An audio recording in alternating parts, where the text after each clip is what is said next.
পাল্টে যাচ্ছে ভারতের মানচিত্র। ২৮টি রাজ্যের ধর্মীয় পরিসংখ্যান ২০২৬-এ।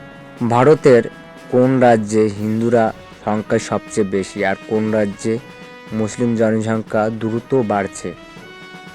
আপনি কি জানেন ভারতের এমন একটি রাজ্য আছে যেখানে মুসলিম জনসংখ্যা প্রায় ৯৭%?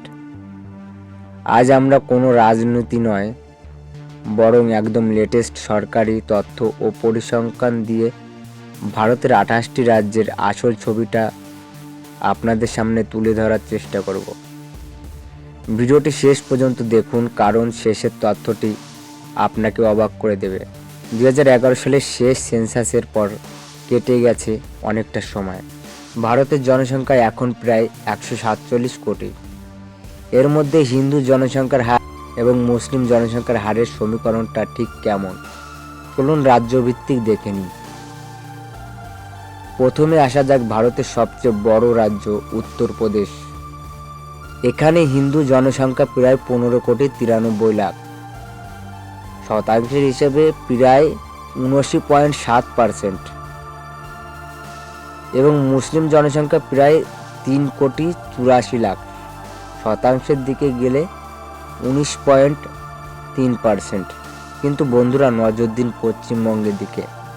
এখানে মুসলিম জনসংখ্যা প্রায় ২৭.০১%, যা ভারতের অন্যতম সর্বোচ্চ।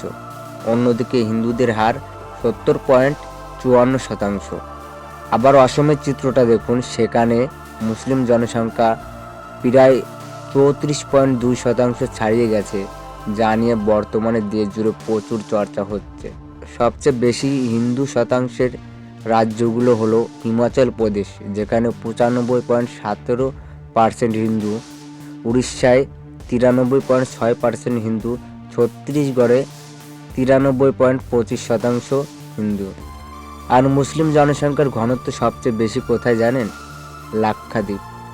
এখানে হিন্দু মাত্র 2.7% আর মুসলিম ৯৬.৫৮%। জম্মু কাশ্মীরে ৬৮.৩% হলো মুসলিম। কেরালায় ২৬.৫৬% হলো মুসলিম, যেখানে হিন্দু মাত্র ৫৫%-এর নিচে নেমে এসেছে। আরেকটি মজার তথ্য হলো উত্তর পূর্ব ভারতের রাজ্যগুলো মিজোরাম বা নাগাল্যান্ডে কিন্তু হিন্দু বা মুসলিম কেউই সংখ্যাগরিষ্ঠ নয়। সেখানে খ্রিস্টান ধর্মের আধিপত্য সবচেয়ে বেশি। অর্থাৎ ভারতের প্রতিটি কোণ এক এক রকম ধর্মীয় বৈচিত্র্যে ঘেরা। বন্ধুরা, এই পরিসংখ্যান কেবল সংখ্যা, এটি আমাদের দেশের বৈচিত্র্যের পরিচয়। আপনার কি মনে হয় আগামী সেন্সাসে এই সমীকরণ কি আরও বদলে যাবে? আপনার মতামত নিচে কমেন্টে জানান। ভিডিওটি ইনফরমেটিভ মনে হলে শেয়ার করুন আর সাবস্ক্রাইব করতে ভুলবেন না। দেখা হচ্ছে পরের ভিডিওতে।